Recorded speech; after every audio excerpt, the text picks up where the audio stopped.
Hi, I'm Robert, and welcome back to another edition of the High Deseret Ranch channel. It's March, which means it's time for the March Ranch update.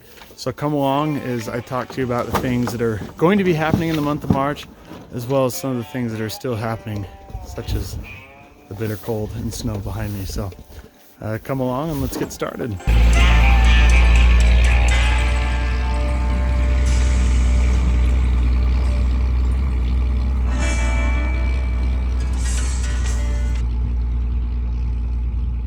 So yes, the cold still continues here in the high deserts of the Intermountain West at over 6,000 feet. And even though it's March, our average high temperature should be here in the right around 50 degrees. But I'm looking out for the next 2 weeks and we're still in the 30s with temperatures down in the single digits and teens. So there isn't any break in sight from the cold, but when you live at this kind of elevation, it's to be expected. And you know, frankly, we need it. If you're not here with the Intermountain West, especially here in the high desert, we get 14 inches of total precipitation a year, which that even includes the snow that you see on the ground as far as the water content contained in the snow. And those mountains up there is where we get basically all of the snowpack is what comes down off into the summer months and provides the irrigation water for us. So they're getting pounded with snow, and they have continually been.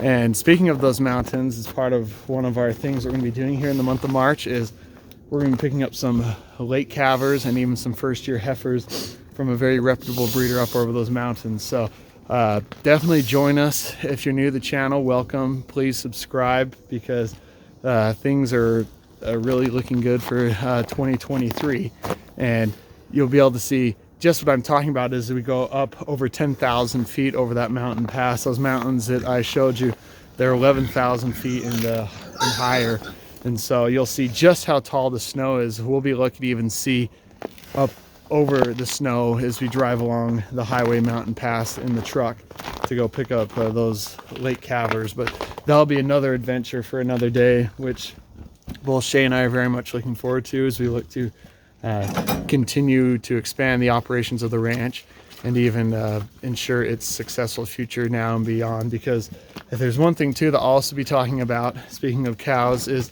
some of the most profitable breeds here in 2023. And one of those, it's kind of, I guess, one of the truck talks that I was famous for early on. I'll have one of those truck talks talking about the breeds to expect, and also kind of the state of the cow supply here in America, and a little sneak peek, but definitely not a spoiler alert, is there's some of the lowest numbers we've seen in recent decades. In fact, most people that are alive today have not seen numbers this low. So look forward to that, the backed by popular demand truck talk video that I'll be doing here in the month of March.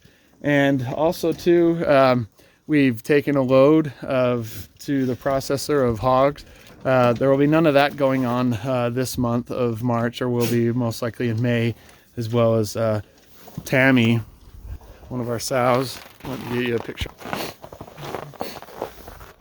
Right here. Her and then her friend that's kind of rooting around in the shed.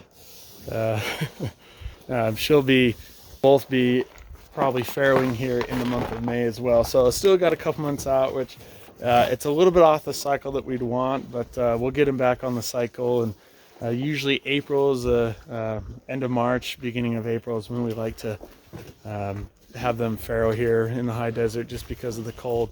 You end up losing piglets when the temperatures dip below zero, especially when you figure in the wind chill factor. So, but speaking of piglets, we did get 6 more. They're still a little skittish. Ooh, just slip on the ice.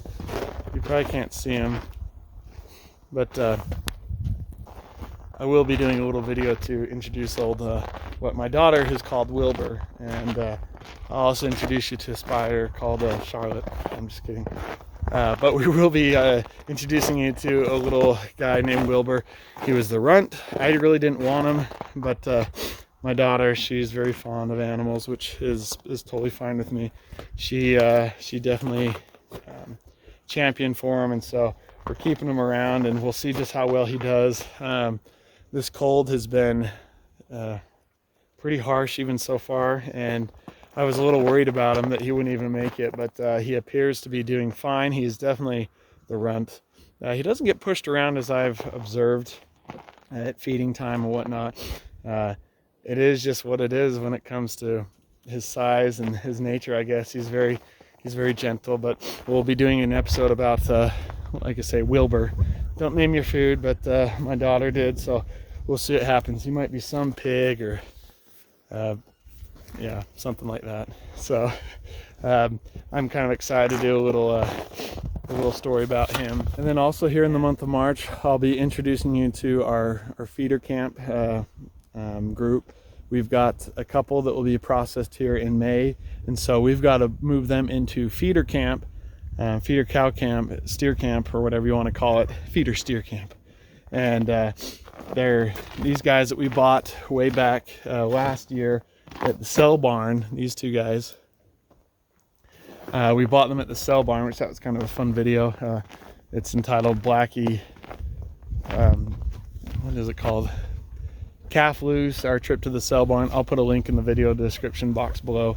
But yeah, so we're going to be starting up our feeder steer camp and be able to kind of simulate a feedlot here at the ranch.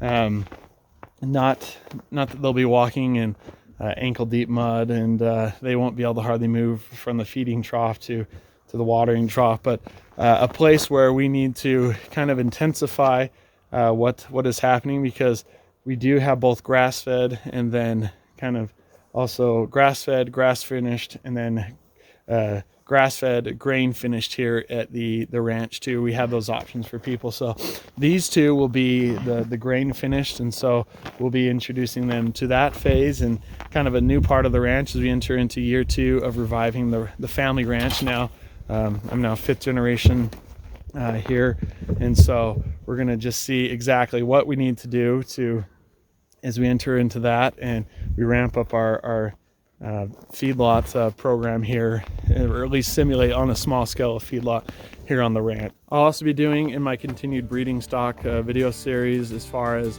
the cost to keep a breed cow, as well as the cost to keep a sow. I've done on my breeding stock video series, I've done a first year gilt, and then I will be doing the cost to keep a sow once you've brought that first year gilt and then kicked her into the breeding cycle. And I'll actually do a breeding cycle of twice a year, so every 6 months. I'll go and break down those costs. I've gotten quite a bit of feedback that's been a very helpful series so far, so I'll continue that here into the month of March. So there's a lot of things that are happening, so like I say, please come along. Let Shane and I and the ranch be your ticket to help escape the ordinary and find out just what it's like to live the high life here in the high desert of the Intermountain West, only on the High Deseret Ranch channel.